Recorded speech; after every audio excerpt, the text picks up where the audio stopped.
నమస్కారం, ఘంటారావానికి స్వాగతం. ముందుగా ప్రధాన అంశాలు. జిల్లాల్లో వనరులకు తగ్గట్టు ఆదాయం పెరగాలన్న సీఎం చంద్రబాబు. కలెక్టర్లందరూ దృష్టి పెట్టాలని ఆదేశం.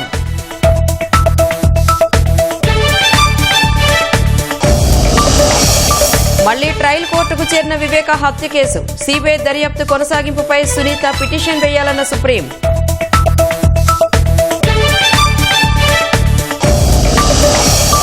దళితవాడల్లో 1000 ఆలయాలు నిర్మిస్తామన్న టీటీడీ. మత మార్పిడులు అరికట్టేందుకే నిర్ణయమని వెల్లడి.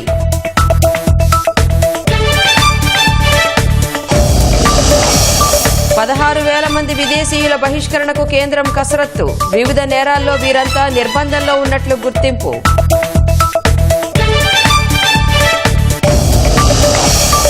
బెలారస్, రష్యా విన్యాసాలతో నాటో దేశాల్లో ఆందోళన. సైనిక ప్రదర్శనలు కవ్వింపు చర్యలేనన్న నాటో కార్యదర్శి.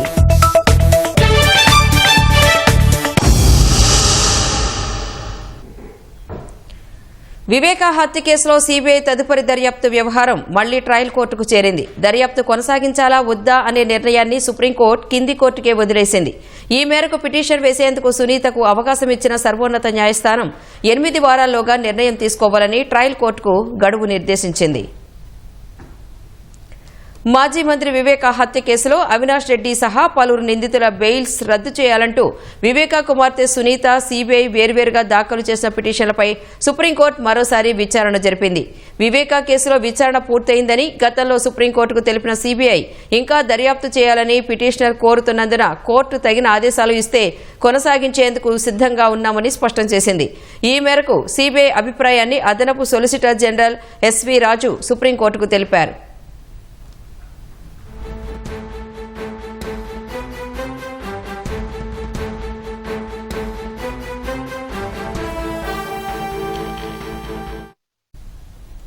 మరోవైపు వివేక హత్య కేసులో నాటకీయ పరిణామాలు, తదనంతరం విచారణ సాగిన తీరును సునీత తరపు న్యాయవాది సిద్ధార్థ లూత్రా కోర్టుకు వివరించారు. వివేక గుండెపోటుతో మరణించినట్లు ఆయన వద్ద చాలా కాలం పాటు పీఏగా పనిచేసిన ఎంవి కృష్ణారెడ్డి మొదట చెప్పారని లూత్రా వివరించారు. ఆ తర్వాత హత్య జరిగినట్లు చెప్పారని పేర్కొన్నారు. అప్పుడు ప్రభుత్వం సిట్ ఏర్పాటు చేసిందని, ఆ తర్వాత 90 రోజుల్లో ప్రభుత్వం మారిపోయిందని వివరించారు.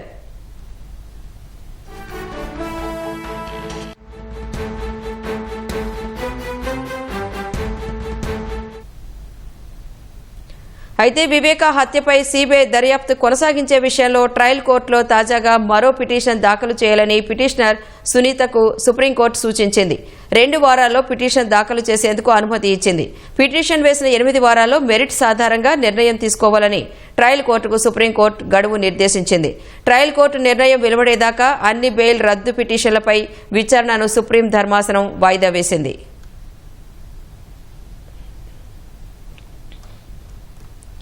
ఎన్నిసార్లు చెబుతున్నా రెవెన్యూ శాఖ ప్రజలకు సంతృప్త స్థాయిలో సేవలు అందించడం లేదని ముఖ్యమంత్రి చంద్రబాబు అసంతృప్తి వ్యక్తం చేశారు.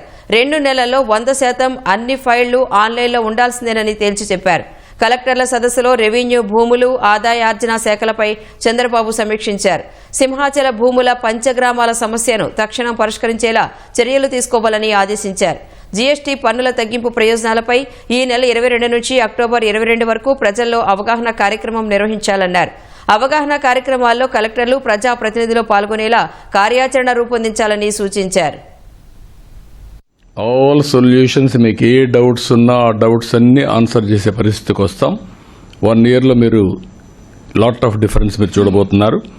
డేటా లేక్ కానీ, డేటా లెన్స్ కానీ, అవేర్ కానీ ఇవన్నీ వస్తాయి. ఇక్కడికి వచ్చేప్పుడు వాట్సాప్ గవర్నెన్స్లో ఇది మీ అందరి బాధ్యత కూడా. నా ఎవ్రీ సర్వీస్ రేటింగ్ చేస్తే ఫీడ్బ్యాక్ తీసుకుంటే మీరు చూసే డిపార్ట్మెంట్స్ గుర్తుపెట్టుకోవాలి. Present department, home department, CDMA not working. మాకు చెప్పింది మేము ఎంత పని చేపిస్తున్నామని చెప్పి అసలు పనిచేసే పరిస్థితి లేదు, అది ఫంక్షనింగే లేదు. రెండోది రెవెన్యూలో complicated procedure, complicated 48%, delay in response 26%, not working 14%, calling to office 12%. Typical revenue department. ఇది ఇంకా మారలా కాబట్టి ఇవన్నీ కూడా బ్రేక్ చేయాలి. No question of compromise. ఇప్పుడు ఆల్ ఫైల్స్ ఆర్ ఆన్లైన్ కాబట్టి మళ్ళీ మీకు చెప్తున్నా, ఫ్రమ్ అక్టోబర్ 2 months టైం ఇస్తున్నాం. 100% files will be online. Block chain technology తీసుకొస్తాం, రికార్డ్స్ అన్నీ ఉంటాయి. మీరు ఎవరు తప్పు చేశారో కూడా ట్రాక్ చేయడం విత్ ఇన్ మినిట్స్. ఎక్కడ ఎవ్వరూ మ్యానిపులేట్ చేయకుండా ఫుల్ ప్రూఫ్గా real time everything will move. But temple lands కూడా ఉంది, కోర్టులో ఉంది. We have to follow it up and get it done. CS గారు అది కూడా పెట్టుకొని మీరు ఫాలో అప్ చేయండి. సింహాచలం ఎండోమెంట్ తో మేము కోఆర్డినేట్ చేస్తాం. Endowments 1 month will build up awareness programme everywhere. All ministers, collectors, officers, everybody will be involved. Yoga ఎట్లయితే చేసామో same thing will take up this programme in a big way. Okay, ఒక campaign మోడ్లో తీసుకెళ్దాం. 1 month. ఎప్పుడు start అయ్యేది? 22 నుంచి next 22 వరకు campaign మోడ్లో తీసుకెళ్దాం. నెక్స్ట్ మీటింగ్కి district wise, collectors wise you have to prepare finance department, revenue realization also year on year. Yes. కొన్ని జిల్లాల్లో వృద్ధి చాలా బాగుందన్న ముఖ్యమంత్రి చంద్రబాబు, కొన్ని జిల్లాల్లో వృద్ధి లేదన్నారు. దీర్ఘకాలిక ప్రయోజనాల దృష్ట్యా 10 సూత్రాలు తీసుకొచ్చామన్న సీఎం రాష్ట్ర వృద్ధి రేటు 15% సాధించాలని కలెక్టర్లకు సూచించారు. ఈ ఏడాది 35% క్రైమ్ రేటు తగ్గాలని పోలీసు అధికారులకు దిశానిర్దేశం చేసిన చంద్రబాబు జిల్లాల్లో పరిస్థితుల మేరకు కార్యాచరణ ప్రణాళిక చేపట్టాలన్నారు. అన్ని కార్యాలయాల్లో గ్రీన్ ఎనర్జీకి ప్రాధాన్యం ఇవ్వాలని ఆదేశించారు. ఏమాత్రం కాంప్రమైజ్ కాకుండా కొన్ని జిల్లాల్లో గ్రోత్ చాలా బాగుంది, కొన్ని జిల్లాల్లో గ్రోత్ సరిగా లేదు, అందరినీ ఫోకస్ చేయమని చెప్పి చాలా స్పష్టంగా ఆదేశాలు ఇచ్చాం. 10 points మీరు ఆలోచించుకుంటూ ఉంటే దాంట్లో మీరు ఇంకా ఏ విధంగా ఇన్నోవేటివ్ ఐడియాస్ తీసుకొస్తారు. ఒకటి, గ్రోత్ రేట్ 15% మనం అచీవ్ చేయాలి. సెకండ్ టార్గెట్, ఎప్పటికప్పుడు ప్రతి ఒక్కరికి పని కల్పించాలి. మానవ వనరుల్ని సమర్థవంతంగా ఉపయోగించుకోవాలి. ఈ రోజు నేను మిమ్మల్ని కోరేది, ప్రతి ఒక్కరిలో మీ ఆఫీసుల్లో ఒక మార్పు కనపడాలి. మీరే కాకుండా ఈరోజు టెక్నాలజీ అనువుగా వచ్చింది కాబట్టి లాస్ట్ మైల్ వరకు అందరి దగ్గర పని చేయించే పరిస్థితి రావాలి. ఈ సంవత్సరం 33% క్రైమ్ రేట్ తగ్గాలి. ఎనర్జీ మీద ఫోకస్ పెట్టాం. రూఫ్ టాప్ సోలార్ అన్ని ఆఫీసుల్లో కూడా గ్రీన్ ఎనర్జీకి ప్రాధాన్యత ఇవ్వాలి. ఆల్ వెహికల్స్ ఎలక్ట్రికల్ వెహికల్స్ పోవాల్సిన అవసరం ఉంది. ఎక్కడికక్కడ పోలీసులు ఆఫీసుల్లో గాని క్లీన్ అండ్ గ్రీన్ అనేది ఒక సాంప్రదాయంగా మనం తీసుకొని రావాల్సిన అవసరం ఉంది. ఈ గవర్నమెంట్ చాలా క్లియర్గా ఉన్నాం. డెవలప్మెంట్, వెల్ఫేర్, ఈ రెండు జరగాలంటే సుపరిపాలన. ఈ మూడు బ్యాలెన్స్ చేసుకొని వెల్ఫేర్ సీమ్లెస్గా లాస్ట్ మైల్కి కంపల్సరీగా చేరే పరిస్థితి రావాలి. టెక్నాలజీ వల్ల హెల్త్లో పెను మార్పులు వస్తాయి. Sanjeevani is a game changer. నేను 30% మిమ్మల్ని 33% క్రైమ్ తగ్గించమంటున్నా. అదే హెల్త్ డిపార్ట్మెంట్ని 33% బడ్జెట్ తగ్గించమంటున్నా. రేపో ఎల్లుండో అన్ని పొజిషన్లో రైట్ మ్యాన్ని రైట్ ప్లేస్లో పెట్టే బాధ్యత తీసుకుంటాం. అక్కడి నుంచి అకౌంటబిలిటీ, మీరు చేసే పనులు వేరే చేసుకుంటూ ఎవరెవరు ఎక్కడెక్కడ బాగా పనిచేస్తే వాళ్ళని ప్రోత్సహించుకుంటా ముందుకు పోతాం. ఈ team the best team available. మీరు డెలివరీ చేస్తారని ఒక నమ్మకం వచ్చింది. మళ్లీ మనం కలిసే లోపల గణనీయంగా లా అండ్ ఆర్డర్ ఇంప్రూవ్ అవుతుంది, జరుగుతుందని ఎక్స్పెక్ట్ చేస్తూ అందరికి నమస్కారాలు. Good luck. థ్యాంక్ యూ అనండి. ఈ నెల 23వ తేదీన బ్రహ్మోత్సవాలకు అంకురార్పణ జరగనుందని టీటీడీ చైర్మన్ బీఆర్ నాయుడు తెలిపారు. 24వ తేదీ ధ్వజారోహణం రోజున ముఖ్యమంత్రి చంద్రబాబు దంపతులు పట్టు వస్త్రాలు సమర్పిస్తారని వెల్లడించారు. బ్రహ్మోత్సవాలు జరిగే 10 రోజుల పాటు సిఫార్సు లేఖలపై వీఐపీ బ్రేక్ దర్శనాలు రద్దు చేయాలని టీటీడీ బోర్డు నిర్ణయించింది. 28వ తేదీన జరిగే గరుడ సేవకు 3 లక్షల మందికి పైగా భక్తులు వస్తారని బోర్డు అంచనా వేసింది. గత అనుభవాలను దృష్టిలో పెట్టుకుని బ్రహ్మోత్సవాలకు విస్తృత ఏర్పాట్లు చేసినట్లు టీటీడీ చైర్మన్ వివరించారు. బ్రహ్మోత్సవాలను తొలిసారి ఇస్రో పరిశీలించబోతోందని చెప్పారు. శాటిలైట్ చిత్రాల ద్వారా ఎప్పటికప్పుడు భక్తుల రద్దీని క్రమబద్దీకరించనున్నట్లు తెలిపారు. ప్రతి ఒక్క స్టెప్ లో కూడా ఆచితూచి నిర్ణయాలు తీసుకొని ఎలాంటి ఇబ్బందులు జరగకుండా భక్తులకి కమాండ్ కంట్రోల్ రూమ్ పెట్టడం జరిగింది. ఎప్పటికప్పుడు ప్రతి నిమిషం మానిటరింగ్ కూడా చేయడం జరుగుతుంది. చిన్నపిల్లలు తప్పకుండా జియో ట్యాగింగ్ ఏర్పాట్లు చేయాలని చెప్పేసి ఆలోచన చేస్తున్నారు. చాలా పారామీటర్స్ తీసుకోవడం జరిగింది. ఈసారి ఎప్పుడు లేని విధంగా కనీ విని ఎరుగని రీతిలో ఏర్పాట్లు జరుగుతున్నాయి. కాబట్టి ఎలాంటి అసౌకర్యాలు కలగకుండా చేస్తున్నాం. శ్రీవారి మెట్టు నుంచి ఎవరైతే భక్తులు వస్తారో వాళ్ళకి 24 గంటలు అలౌ చేస్తాం. ఈ కార్యక్రమం 10 రోజులు ఏదైతే జరుగుతుందో ఈ కార్యక్రమాలన్నీ కూడా బాంబేలో ఉన్నటువంటి ఒక ఏజెన్సీతో మాట్లాడటం జరిగింది. వాళ్ళు బ్రహ్మాండంగా ఇవన్నీ కూడా పిక్చరైజేషన్ చేస్తున్నారు. హెచ్డి క్వాలిటీలో తీసి మనకు వాళ్ళు ఫ్రీగా ఇవ్వాలని చెప్పేసి వాళ్ళు ముందుకొచ్చారు. రాష్ట్రంలోని దళితవాడల్లో 1000 శ్రీవారి ఆలయాలు నిర్మించాలని తిరుమల తిరుపతి దేవస్థానం బోర్డు తీర్మానించినట్లు టీటీడీ చైర్మన్ బీఆర్ నాయుడు తెలిపారు. ఒక్కో అసెంబ్లీ స్థానంలో 6 ఆలయాల వరకు నిర్మిస్తామని చెప్పారు. మత మార్పిడుల కట్టడికి శ్రీవాణి ట్రస్ట్ నిధులతో ఆలయాలు నిర్మిస్తున్నట్లు వివరించారు. ఈ దళితవాడల్లో సుమారు 1000 టెంపుల్స్ కట్టాలని చెప్పి నిర్ణయం తీసుకోవడం జరిగింది. ఒక్కొక్క ఎమ్మెల్యే కాన్స్టిట్యున్సీకి 5-6 టెంపుల్లు, అదే ఎంపీ ఉంటే ఒక 10 టెంపుల్స్ వాళ్ళ ద్వారా వాళ్ళ యొక్క నియోజకవర్గంలో కట్టడానికి అనుమతిస్తాం. దళితవాడల్లో ఎక్కువగా ఈ కన్వర్షన్ జరుగుతున్నాయి. అవన్నీ ఆపాలంటే మనం ఇలాంటి టెంపుల్స్ కట్టాలి, ఎన్నో కట్టాలి. ఫస్ట్ ఫేజ్ లో 1000 టెంపుల్ కట్టాలని చెప్పేది నిర్ణయం తీసుకోవడం జరిగింది. ఇదంతా కేవలం ముఖ్యమంత్రి గారి ఆదేశాల మేరకు మేము ఈరోజు ఈ నిర్ణయం తీసుకున్నాం. విజయవాడ ప్రాశస్త్యాన్ని ప్రపంచానికి చాటేలా దసరా ఉత్సవాలు నిర్వహించేందుకు సిద్దమయ్యామని మంత్రి కొలుసు పార్థసారథి అన్నారు. కనకదుర్గమ్మ అమ్మవారి దసరా ఉత్సవాల సందర్భంగా విజయవాడ ఉత్సవ్ నిర్వహించడం గొప్ప విశేషమన్నారు. విజయవాడలోని ప్రైవేట్ హోటల్లో సమన్వయ సమావేశం ఏర్పాటు చేసిన ప్రజాప్రతినిధులు ఉత్సవాల నిర్వహణపై చర్చించారు. దసరా ఉత్సవాలు జరిగే 11 రోజుల పాటు ఉత్సవ్ ఉంటుందన్నారు. వేడుకల్లో పెద్ద కార్నివాల్, లైవ్ మ్యూజిక్, కాన్సర్ట్స్ ఏర్పాటు చేస్తున్నట్లు ఎంపీ కేశినేని చిన్ని తెలిపారు. ఉత్సవాలు విజయవాడ ప్రాశస్త్యాన్ని ప్రపంచానికి చాటే విధంగా చేస్తున్నందుకు నేను ప్రత్యేకంగా అభినందిస్తున్నాను.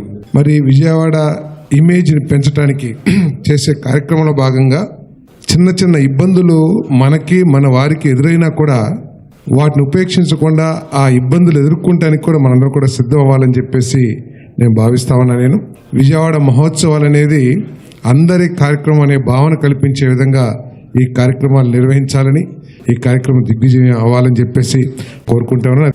ఈ విజయవాడ ఉత్సవ్ అమ్మవారి భక్తుల దర్శించుకున్న భక్తులకి మన ప్రాచీన కళలనే కాకుండా విజయవాడ నగరవాసుల్లో చిన్నపిల్లల నుంచి పెద్దవారి వరకు వారిని ఒక వినోదంతో పాటు ఆనందంతో పాటు ఆధ్యాత్మిక చింతనకు తీసుకెళ్లటమే ఈ విజయవాడ ఉత్సవం యొక్క ముఖ్య కార్యక్రమం. ఇవాళ కొన్ని చోట్ల స్థలాలు తీసుకుని ఈ కార్యక్రమాన్ని చేస్తున్నాం. ఇది ఎవరి మీద భారం మోపడం కాదు, తప్పకుండా ఆధ్యాత్మిక సాంస్కృతిక వినోద కార్యక్రమాలతో పాటు పెద్ద కార్నివాల్ బందర్ రోడ్లో పెట్టబోతున్నాం. తప్పకుండా నగర ప్రజలందరూ దీంట్లో పాల్గొనాలి, భక్తులందరూ కూడా వీటిని వీక్షించాలి. విజయవాడ ఉత్సవంలో భాగంగా గొల్లపూడిలో నిర్వహించ తలపెట్టిన కార్యక్రమాలపై హైకోర్టు మధ్యంతర ఉత్తర్వులు ఇచ్చింది. దసరా సందర్భంగా సెప్టెంబర్ 22 నుంచి అక్టోబర్ 2 వరకు 4 ప్రాంతాల్లో విజయవాడ ఉత్సవ కార్యక్రమాల నిర్వహణకు అధికారులు ప్రణాళికలు వేశారు. ఇందులో భాగంగా గొల్లపూడిలోని దేవాదాయ శాఖ భూమిని విజయవాడ ఉత్సవ నిర్వహణకు లీజుకు తీసుకున్నారు. అయితే దేవాదాయ భూముల్ని వాణిజ్య అవసరాలకు వినియోగిస్తున్నారంటూ హైకోర్టులో పిటిషన్ దాఖలైంది. విచారణ జరిపిన న్యాయస్థానం ఆ భూముల వినియోగంపై మధ్యంతర ఉత్తర్వులు ఇచ్చింది. దేవాదాయ భూములను వాణిజ్య అవసరాలకు వాడొద్దని స్పష్టం చేసింది. సదరు భూమిలో ఇసుక, కంకర తొలగించాలని ఆదేశించింది. తదుపరి విచారణను 2 వారాలకు వాయిదా వేసింది. మంగళగిరి నియోజకవర్గాన్ని అన్ని రంగాల్లోనూ మోడల్గా తీర్చిదిద్దాలనే దృఢ సంకల్పంతో మంత్రి నారా లోకేష్ కృషి చేస్తున్నారు. పోటీ పరీక్షల్లో పాల్గొనే అభ్యర్థులను దృష్టిలో పెట్టుకుని పట్టణంలోని గుంటూరు జిల్లా గ్రంథాలయాన్ని అభివృద్ధి చేస్తున్నారు. 1,30,00,000 రూపాయల అంచనా వ్యయంతో 2 అంతస్తుల్లో భవన నిర్మాణ పనులు ప్రారంభించారు. ఈ నెలాఖరు కల్లా పూర్తి చేయాలనే లక్ష్యంతో పనులు చేస్తున్నారు. మొదటి అంతస్తులో పోటీ పరీక్షలకు సన్నద్దమయ్యే వారికి 2 తరగతి గదులు నిర్మిస్తున్నారు. డిజిటల్ లైబ్రరీలో 20 కంప్యూటర్లు ఏర్పాటు చేయనున్నారు. గ్రౌండ్ ఫ్లోర్లో నిత్యం లైబ్రరీకి వచ్చే వారి కోసం రీడింగ్ రూమ్ను నిర్మించనున్నారు. ఈ భవనం పూర్తయితే తమకు ఎంతో ప్రయోజనకరంగా ఉంటుందని నిరుద్యోగులు చెబుతున్నారు. ఎమ్మెల్సీ పదవికి తాను చేసిన రాజీనామాను మండలి చైర్మన్ ఆమోదించడం లేదని జయమంగళ వెంకటరమణ దాఖలు చేసిన పిటిషన్పై విచారణను హైకోర్టు శుక్రవారానికి వాయిదా వేసింది. వెంకటరమణ పిటిషన్పై కౌంటర్ దాఖలు చేయడానికి మండలి చైర్మన్ తరపు న్యాయవాది సమయం కోరారు. అయితే లీగల్ సర్వీస్ అథారిటీకి ఖర్చుల కింద రేపు సాయంత్రంలోగా 10,000 రూపాయలు చెల్లించాలని మండలి చైర్మన్ తరపు న్యాయవాదిని హైకోర్టు ఆదేశించింది. వైసీపీ తరపున ఎమ్మెల్సీగా ఎన్నికైన జయమంగళ వెంకటరమణ ఎన్నికల తర్వాత ఆ పార్టీతో పాటు సభ్యత్వానికి రాజీనామా చేశారు. మండలి చైర్మన్ మోషేన్ రాజు ఇంకా రాజీనామాను ఆమోదించలేదు. పలుమార్లు చైర్మన్ను కలిసి రాజీనామా ఆమోదం కోసం ఒత్తిడి తెచ్చిన జయమంగళ వెంకటరమణ చివరికి హైకోర్టును ఆశ్రయించారు. హైదరాబాద్ ఇబ్రహీంబాగ్లో విద్యుత్ శాఖ ఏడీఈగా విధులు నిర్వర్తిస్తున్న అంబేద్కర్ బంధువుల ఇంట్లో 2 కోట్ల రూపాయల నగదును తెలంగాణ ఏసీబీ అధికారులు గుర్తించారు. అంబేద్కర్పై అవినీతి ఆరోపణలు రావడంతో మణికొండలోని ఆయన నివాసంలో ఉదయం నుంచి అవినీతి నిరోధక శాఖ అధికారులు సోదాలు జరుపుతున్నారు. మణికొండలోని ఏడీఈ ఇంటితో పాటు గచ్చిబౌలి, మాదాపూర్ సహా ఇతర జిల్లాల్లోనూ అతని బంధువులు, కుటుంబ సభ్యుల ఇళ్లలోనూ మొత్తంగా 15 చోట్ల అనీసా అధికారులు ఏకకాలంలో తనిఖీలు నిర్వహిస్తున్నారు. హైదరాబాద్లో 3 ప్లాట్లు, గచ్చిబౌలిలో ఖరీదైన భవనం, సూర్యాపేట జిల్లా పెన్ పహాడ్లో 10 ఎకరాల వ్యవసాయ భూమి, మరో 1000 గజాలు వ్యవసాయ క్షేత్రం ఉన్నట్లు గుర్తించారు. అతని బంధువుల ఇంట్లో 2 కోట్ల రూపాయల నగదు లభించడంతో అధికారులు విస్తుపోయారు. అంబేద్కర్ భారీగానే ఆస్తులు కూడగట్టినట్లు ఏసీబీ అధికారులు గుర్తించారు. ఇంకా ఏ మేరకు కూడగట్టారనే అంశాలపై సోదాలు జరుపుతున్నారు. పంజాబ్లోని వరద ప్రాంతాల్లో పర్యటించిన కాంగ్రెస్ అగ్రనేత రాహుల్ గాంధీ పోలీసుల తీరుపై ఆగ్రహం వ్యక్తం చేశారు. గురుదాస్పూర్లో పాకిస్తాన్ సరిహద్దుల్లో ఉన్న తూర్ గ్రామంలోని వరద బాధితులను కలిసేందుకు రాహుల్ ప్రయత్నించగా పోలీసులు అడ్డుకున్నారు. భద్రతా కారణాల దృష్ట్యా రావి నదికి అవతల ఉన్న ఆ గ్రామం వైపు వెళ్లొద్దని సూచించారు. దీనిపై ఆగ్రహం వ్యక్తం చేసిన రాహుల్ గాంధీ ఆ గ్రామం భారత్లోనే ఉంది కదా, అయినా భద్రత కల్పించలేరా అంటూ పోలీసులపై మండిపడ్డారు. భారత్లోనే రాహుల్కు పాకిస్తాన్ నుంచి ముప్పు ఉందంటే దేశంలో సురక్షితమైన చోటు ఏదంటే కాంగ్రెస్ నేతలు విమర్శించారు. हिंदुस्तान की टेरिटरी पे आप मुझे सुरक्षित नहीं रख सकते। सर रख सकते हैं, यही कह रहे हो, आपके सामने खड़े हैं यही कह रहे हो। Sir, we are always ready to protect sir. But you are safe.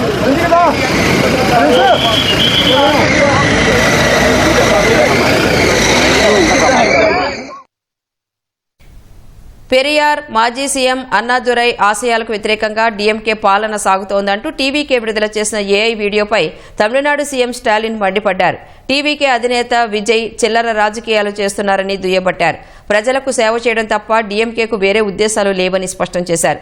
కొందరు నాయకుల మాదిరి విలాసవంతమైన రాజకీయాలు తాము చేయటం లేదని విజయ్ని ఉద్దేశించి విమర్శించారు. పెరియార్, అన్నాదురై సిద్ధాంతాలను విజయ్ మాత్రమే ముందుకు తీసుకువెడతారని TVK social media wing AI video post చేసింది. అందులో పెరియార్, అన్నాదురైతో విజయ్ కలిసి ఉన్నట్లు సృష్టించారు. ద్రవిడ సిద్ధాంతకర్తల ఆశయాలకు వ్యతిరేకంగా స్టాలిన్ నేతృత్వంలోని డీఎంకే అవినీతిలో, కుంభకోణాల్లో మునిగిపోయిందని ఏఐ వీడియోలో విమర్శించారు. மக்கள் வேறு மன்னர்கள் வேறு என்ற இடைவெளிதான் எத்தனை தூரம். பொய்யான வாக்குறுதிகளும் ஓட்டுக்காக மக்களை மந்தைகளாக நடத்துவதும் ஆட்சியாளர்களின் வாடிக்கை என்றால் நம்பிக்கை எப்படி வரும்? மக்களின் அந்த நம்பிக்கை மாற்றம் கொண்டு வரப்போகும் உன்மீதுதான் இருக்கிறது தம்பி. இளைஞர் பட்டாளம் என்னுடன் வரவே ஆதிக்க கூட்டத்தை எதிர்த்து வெற்றி பெற்றேன். அரை நூற்றாண்டுக்கு பின் ஆர்ப்பரிக்கும் அந்த இளைஞர் கூட்டம் உன்னிடம்தான் உறுதியாயிருக்கிறது. நிச்சயம் வெல்வாய். அண்ணாவின் வழியில் தம்பி விஜய் ஆட்சி என எல்லோரும் சொல்லட்டும். தமிழக வெற்றிக் கழகம் வெல்லட்டும். வாழ்த்துக்கள். దేశం నుంచి 16,000 మంది విదేశీయులను బహిష్కరించడానికి కేంద్రం చర్యలు తీసుకుంటోంది. డ్రగ్స్ రవాణా, ఇతర నేరాలతో సంబంధం ఉన్న 16,000 మంది విదేశీయులను దేశంలోని పలు ప్రాంతాల్లో నార్కోటిక్స్ కంట్రోల్ బ్యూరో అదుపులోకి తీసుకుంది. నిర్బంధ కేంద్రాల్లో ఉన్నవారందరిపైన దేశ బహిష్కరణ విధించేందుకు కేంద్ర హోంశాఖ ప్రణాళిక సిద్ధం చేస్తున్నట్లు తెలిసింది. నకిలీ పత్రాలతో దేశంలో అక్రమంగా ఉన్న విదేశీయులకు కఠిన శిక్షలు విధించే వలసలు విదేశీయుల చట్టం సెప్టెంబర్ 2న అమల్లోకి వచ్చింది. 4 పాత చట్టాల స్థానంలో తీసుకొచ్చిన ఈ కొత్త చట్టం ప్రకారం తప్పుడు పత్రాలతో దేశంలోకి వస్తే 2 నుంచి 7 ఏళ్ల వరకు జైలు శిక్ష, 1,00,000 నుంచి 10 లక్షల వరకు జరిమానా విధించే అవకాశం ఉంది. పేదరిక నిర్మూలనకు అక్రమ వలసలు కూడా ఒక ప్రధాన అడ్డుగోడగా నిలుస్తున్నాయి. లబ్ధిదారులకు అందాల్సిన సంక్షేమ ఫలాలను వీరు పొందుతున్నారు. ఈ నేపథ్యంలో వారిని దేశం నుంచి బహిష్కరించడానికి కేంద్రం చర్యలు తీసుకుంటోంది. ఉత్తరాఖండ్లోని డెహ్రాడూన్ సహా చుట్టుపక్కల ప్రాంతాల్లో కురిసిన కుండపోత వర్షాలు భారీ విధ్వంసం సృష్టించాయి. ఒకరు చనిపోగా 5గురు వరదల్లో గల్లంతయ్యారు. 584 మంది వరదల్లో చిక్కుకున్నారు. డజన్ల కొద్దీ రోడ్లు, ఇళ్లు, దుకాణాలు దెబ్బతినగా ఓ బ్రిడ్జ్ కొట్టుకుపోయింది. తంసా నది ఉప్పొంగడంతో తపకేశ్వర ఆలయం మునిగిపోయింది. గంగా, యమున, సాంగ్ నదులు ప్రమాదకర స్థాయిలో ప్రవహిస్తున్నాయి. గత 30 ఏళ్లలో తంసా నది నీటి మట్టం ఈ స్థాయిలో పెరగడం ఇదే తొలిసారి. ఇక్కడి ప్రాంతంలో 400 మందిని అధికారులు సురక్షిత ప్రదేశాలకు తరలించారు. పౌందా ప్రాంతంలోని దేవభూమి ఇన్స్టిట్యూట్ సహా టెహ్రీలోని గీతాభవన్లో చిక్కుకున్న 200 మంది విద్యార్థులను ఎస్డీఆర్ఎఫ్ కాపాడింది. నైనిటాల్కు వెళ్లే రోడ్డుపై కొండచర్యలు విరిగిపడ్డాయి. సీఎం పుష్కర్ సింగ్ ధామీ ప్రభావిత ప్రాంతాల్లో పర్యటించారు. బాధితులను ఆదుకుంటామని ప్రధాని మోదీ హామీ ఇచ్చారు.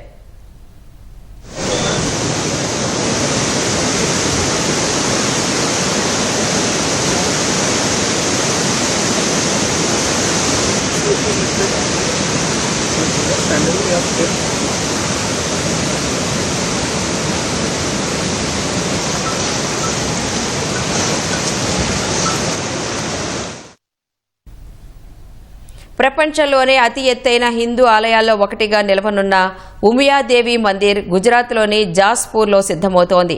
60 ఎకరాల్లో 1000 కోట్ల బడ్జెట్తో ఉమియాదేవి మందిరాన్ని విశ్వ ఉమియా ఫౌండేషన్ నిర్మిస్తోంది. గోపురం ఎత్తు 551 అడుగులుగా చెబుతున్నారు. ఈ ఉమియాధామం ప్రాజెక్టులో నైపుణ్య, జీవన ప్రగతి విశ్వవిద్యాలయం, ఆసుపత్రి, క్రీడల కాంప్లెక్స్లను నిర్మిస్తున్నారు. ప్రశాంత వాతావరణంతో కూడిన సామాజిక, మత, సాంస్కృతిక కార్యకలాపాల కలబోతగా దీన్ని తీర్చిదిద్దుతున్నట్లు విశ్వ ఉమియా ఫౌండేషన్ తెలిపింది. ఇందులో వేదాల మ్యూజియం, యోగా, ధ్యానం వంటివి చేసుకునేందుకు ప్రత్యేక నిర్మాణాలు, యజ్ఞశాల, ఆడిటోరియంలు, థియేటర్లు, రిఫ్రెష్మెంట్ జోన్లు, పార్కింగ్ ఏరియాలు, వీఐపీల కోసం గ్రీన్ హాల్స్ ఉంటాయి. కాగా ప్రపంచంలో అతి ఎత్తైన హిందూ ఆలయంగా ఉత్తరప్రదేశ్లో వృందావన్ చంద్రోదయ మందిర్ రూపుదిద్దుకుంటోంది. 700 అడుగుల గోపురంతో ఇస్కాన్ దీన్ని నిర్మిస్తోంది. ప్రస్తుతం అతి ఎత్తైన హిందూ టెంపుల్గా కర్ణాటకలో 249 అడుగుల మురుడేశ్వర్ ఆలయం ఉంది. బెలారస్తో రష్యా చేపట్టిన సంయుక్త విన్యాసాలు నాటో దేశాలతో ఉద్రిక్తతలను పెంచాయి. భూ, గగనతల, జల మార్గాల్లో రష్యా, బెలారస్ సైనిక ఆపరేషన్లు నిర్వహించాయి. ఫైటర్ జెట్లు, డ్రోన్లు, రోబోటిక్ వాహనాలు, యుద్ధ నౌకలు, జలాంతర్గాములతో డ్రిల్స్ చేపట్టాయి. ఈ సైనిక ప్రదర్శనలు కవ్వింపు చర్యలుగా ఉన్నాయని నాటో కార్యదర్శి జనరల్ మార్క్ రుట్టే అన్నారు. రష్యా చేపట్టిన ఆర్మీ డ్రిల్స్ నాటో దేశాలకు, ఆ దేశానికి మధ్య ఉద్రిక్తతలు పెంచుతోంది. పోలాండ్లో రష్యా డ్రోన్లు కూల్చివేసిన తర్వాత బెలారస్తో రష్యా సంయుక్తంగా భూతల, గగనతల, సముద్ర మార్గాల్లో సైనిక ఆపరేషన్లు నిర్వహించింది. ఉక్రెయిన్లోకి విదేశీ దళాలు ప్రవేశించకుండా ఉండేలా హెచ్చరిస్తూ రష్యా, బెలారస్ కలిసి సైనిక శక్తిని ప్రదర్శించాయి. అణుశక్తి బాంబర్లు, యుద్ధ ట్యాంకులు, వందలాది కంబాట్ వాహనాలతో విన్యాసాలు చేపట్టారు. ఫైటర్ జెట్లు, డ్రోన్లు, రోబోటిక్ వాహనాలు, యుద్ధ నౌకలు, జలాంతర్గాములతో డ్రిల్స్ నిర్వహించారు. ఈ విన్యాసాల్లో రష్యా కొత్తగా ఆవిష్కరించిన మధ్యస్థ పరిధి బాలిస్టిక్ క్షిపణులను సైతం వినియోగించారు. ఈ సైనిక బల ప్రదర్శనలు బెలారస్తో సరిహద్దు ఉన్న నాటో దేశాలు పోలాండ్, లాట్వియా, లిథువేనియాను ఆందోళనకు గురిచేస్తున్నాయి.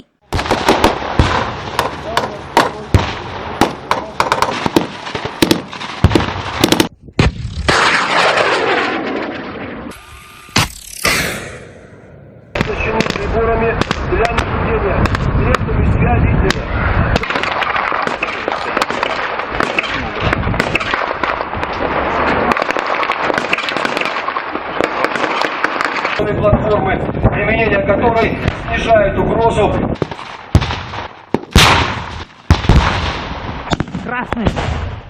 రష్యా, బెలారస్ సంయుక్తంగా చేపట్టిన సైనిక విన్యాసాల్లో ఇరు దేశాలకు చెందిన వేలాది సైనికులు పాల్గొన్నారు. బెలారస్ సరిహద్దులో చేపట్టిన ఈ డ్రిల్స్ కు అంతర్జాతీయ మీడియాను ఆహ్వానించారు. ఇరు దేశాల మధ్య సన్నిహిత రక్షణ సంబంధాలను కొనసాగించేందుకే సైనిక డ్రిల్స్ చేపట్టినట్లు రష్యా వర్గాలు వెల్లడించాయి.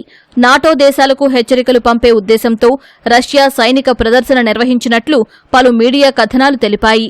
రష్యా, బెలారస్ సంయుక్త సైనిక ప్రదర్శనలు కవ్వింపు చర్యలుగా ఉన్నాయని నాటో కార్యదర్శి జనరల్ మార్క్ రుట్టే విమర్శించారు.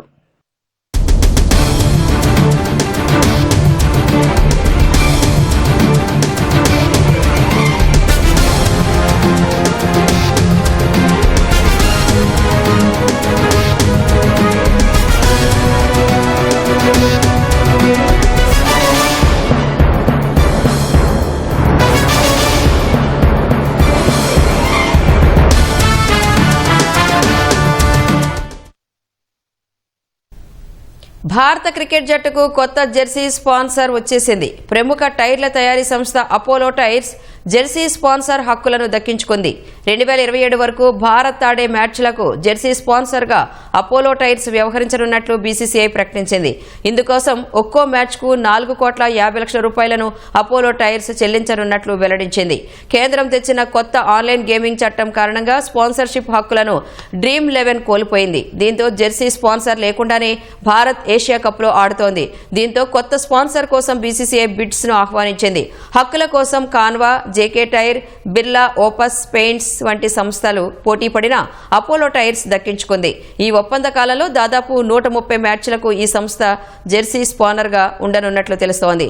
డ్రీమ్ 11 ఒక్క మ్యాచ్కు 4 కోట్లు ఇవ్వగా అపోలో టైర్స్ 4,5 కోట్ల రూపాయలు చెల్లించనుంది.